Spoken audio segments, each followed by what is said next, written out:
Hi friends, welcome to my channel. ഞാനിന്ന് വന്നിരിക്കുന്നത് ഒരു മട്ടൻ കറിയുടെ റെസിപ്പി ആയിട്ടാണ്. ഇനി നമുക്ക് എങ്ങനെയാണ് തയ്യാറാക്കുന്നത് നോക്കാം. അതിനുവേണ്ടി ആദ്യം തന്നെ ഒരു കുക്കർ അടുപ്പത്ത് വെക്കുക. ഓണാക്കണ്ട, എന്നിട്ട് അതിലേക്ക് മട്ടൻ ഇട്ട് കൊടുക്കുക. കുക്കറിലേക്ക് മട്ടൻ ഇട്ട് കൊടുക്കുക. പാകത്തിന് ഉപ്പിട്ട് കൊടുക്കുക. 1/2 ടീസ്പൂൺ മഞ്ഞൾ പൊടി, 1/2 ടീസ്പൂൺ കുരുമുളക് പൊടി. ഇത് മൂന്നും ചേർത്ത് ഇളക്കി ഒരു 1/4 കപ്പ് വെള്ളവും ചേർത്ത് ആദ്യം മട്ടൻ ഒന്ന് വേവിച്ചെടുക്കാം.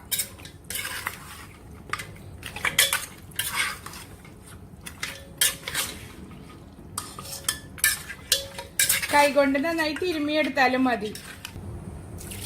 വെള്ളം ഒഴിച്ച് കുക്കർ അടച്ച് ഒരു 2-3 വിസിൽ വരുന്ന ഓരോ മട്ടനും വേവിന് വ്യത്യാസം ഉണ്ടാവും. അത് നോക്കിയിട്ട് വേവിച്ചെടുക്കാം.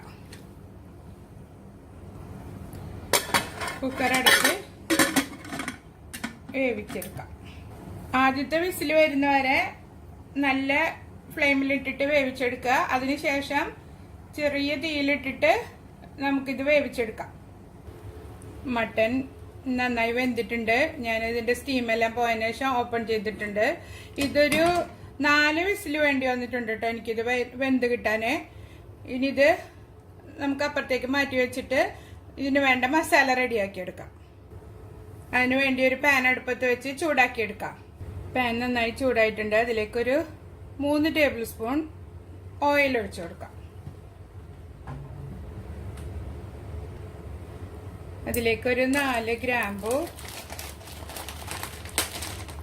ഒരു 2 കഷ്ണം പട്ട,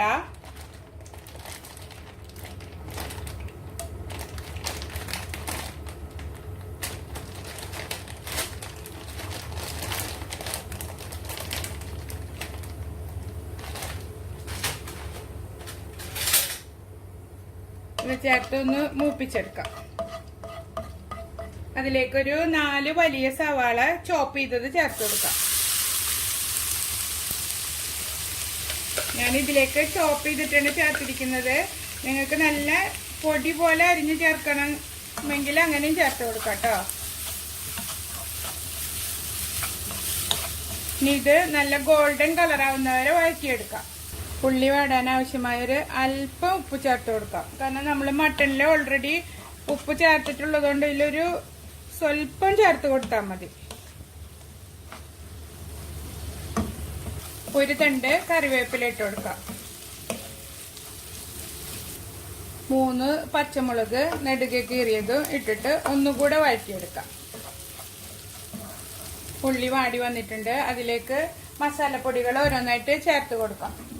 1 ടീസ്പൂൺ മുളക് പൊടി, ഒരു 1/4 ടീസ്പൂൺ മഞ്ഞൾപ്പൊടി ഇട്ടാൽ മതി. കാരണം നമ്മൾ മട്ടൻ വേവിക്കുമ്പോൾ ഓൾറെഡി മഞ്ഞളിട്ട് വേവിച്ചതുകൊണ്ട് മസാലയ്ക്ക് ആവശ്യമുള്ള മഞ്ഞൾപ്പൊടി മാത്രം മതി. ഒരു 4 ടീസ്പൂൺ മല്ലിപ്പൊടി,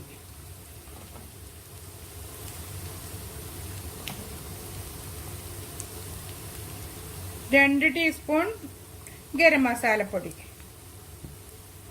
ഇതെല്ലാം ചേർത്ത് നന്നായി മൂപ്പിച്ചെടുക്കാം.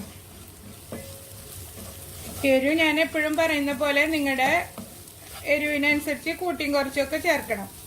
മസാലയുടെ പച്ചമണമെല്ലാം മാറി വരുമ്പോൾ അതിലേക്ക് ഒരു 4 തക്കാളി മിക്സിയിലിട്ട് നന്നായി അരച്ച് ചേർത്ത് കൊടുക്കാം. ഞാൻ ചെറിയ തക്കാളി ആയതുകൊണ്ടാണ് 4 എടുത്തത്. വലുതാണെങ്കിൽ 2 മതി. തക്കാളി അരച്ച് ചേർക്കുമ്പോൾ കറിക്ക് നല്ല കൊഴുപ്പ് കിട്ടും. മസാല നന്നായി മൂത്ത് വന്നിട്ടുണ്ട്. അതിലേക്ക് ഇനി നമുക്ക് തക്കാളി ചേർത്ത് കൊടുക്കാം. വെള്ളമൊന്നും ചേർക്കാതെയാണ് ഞാൻ തക്കാളി അരച്ചെടുത്തിട്ടുള്ളത്.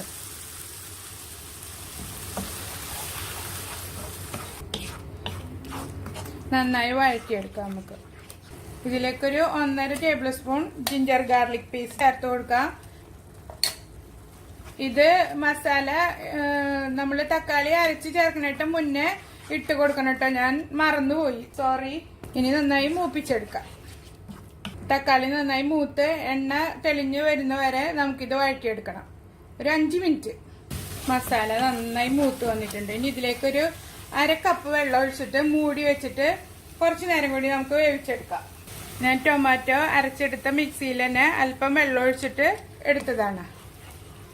ഇനി മൂടി വെച്ച് 5 മിനിറ്റും കൂടെ വേവിച്ചെടുക്കാം. മസാലയിലെ വെള്ളമെല്ലാം വറ്റി വന്നിട്ടുണ്ട്. ഇനി ഇതിലേക്ക് മട്ടൻ വേവിച്ച് വെച്ചത് നമുക്ക് ചേർത്ത് കൊടുക്കാം. ആ മട്ടനിലെ വെള്ളം കളയാതെ തന്നെ ഇതിലേക്ക് ചേർത്ത് കൊടുക്കണം.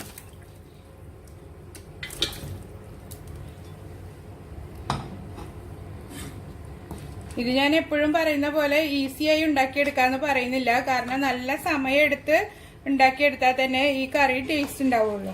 ഇനി ഈ മട്ടനെ ഇതിൽ കിടന്ന് നന്നായി വറ്റി വരണം. ചെറിയ തീയിലിട്ടിട്ട് വേണം വറ്റിച്ചെടുക്കാൻ. എന്നാലേ മസാല എല്ലാം മട്ടനിൽ നന്നായി പിടിച്ച് കിട്ടുള്ളൂ. ടേസ്റ്റ് നോക്കിയിട്ട് ഉപ്പോ എരിവോ എന്തെങ്കിലും കുറവുണ്ടെങ്കിൽ ഈ സമയത്ത് ചേർത്ത് കൊടുക്കണം. ഉപ്പ് ഒരല്പം കുറവുണ്ട്, അത് ചേർത്ത് കൊടുക്കാം. ഇനി നമുക്ക് ചെറിയ തീയിലിട്ടിട്ട് നന്നായി വറ്റിച്ചെടുക്കാം. മൂടി വെക്കേണ്ട ആവശ്യമില്ല കേട്ടോ, തുറന്നു വെച്ച് തന്നെ വറ്റിച്ചെടുക്കാം. മൂടി വെച്ച് കഴിഞ്ഞാൽ ഇനിയും ഇതിലേക്ക് മൂടിയുമെന്നുള്ള വെള്ളം കൂടെ ഇറങ്ങിയിട്ട് ഒരുപാട് വെള്ളമാവും. അതുകൊണ്ട് നമുക്കിത് തുറന്നു വെച്ചിട്ട് തന്നെ വറ്റിച്ചെടുക്കാം. മട്ടൻ ഒരുവിധം കുറുകി വന്നിട്ടുണ്ട്. ഈ സമയത്ത് ഉപ്പും എരിവും എല്ലാം ക്രമീകരിക്കാൻ വേണ്ടിയിട്ട് 1 ടീസ്പൂൺ പഞ്ചസാര ചേർത്ത് കൊടുക്കാം.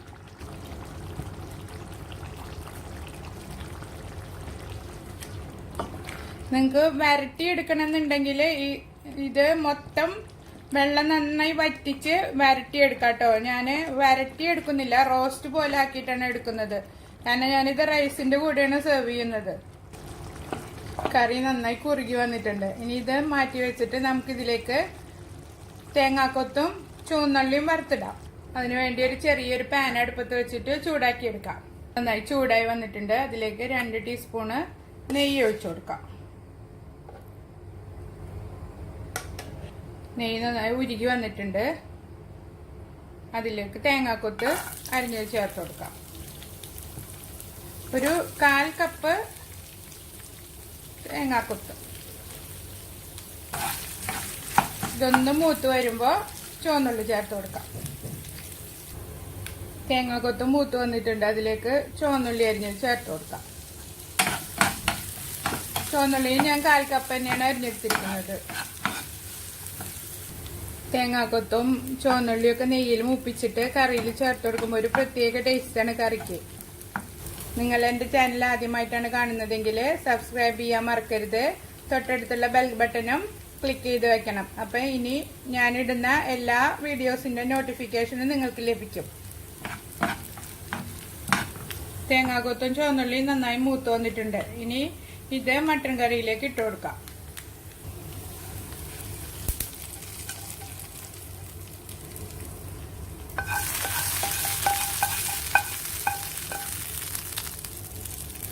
കറി ഇനി നമുക്ക് സർവിങ് ഡിഷിലേക്ക് മാറ്റാം. മട്ടൻ കറി സർവിങ് ഡിഷിലേക്ക് മാറ്റിയിട്ടുണ്ട് ഞാൻ. ഇത് നിങ്ങൾക്ക് നല്ല ഡ്രൈ ആയിട്ട് വേണമെന്നുണ്ടെങ്കിൽ ഒന്നും കൂടി വറ്റിച്ച് വരട്ടി എടുത്താൽ മതി. എല്ലാവരും ട്രൈ ചെയ്ത് നോക്കണം. ഇഷ്ടമാവുകയാണെങ്കിൽ എൻ്റെ ചാനൽ സബ്സ്ക്രൈബ് ചെയ്യാനും ഷെയർ ചെയ്യാനും മറക്കരുത്. Thank you for watching.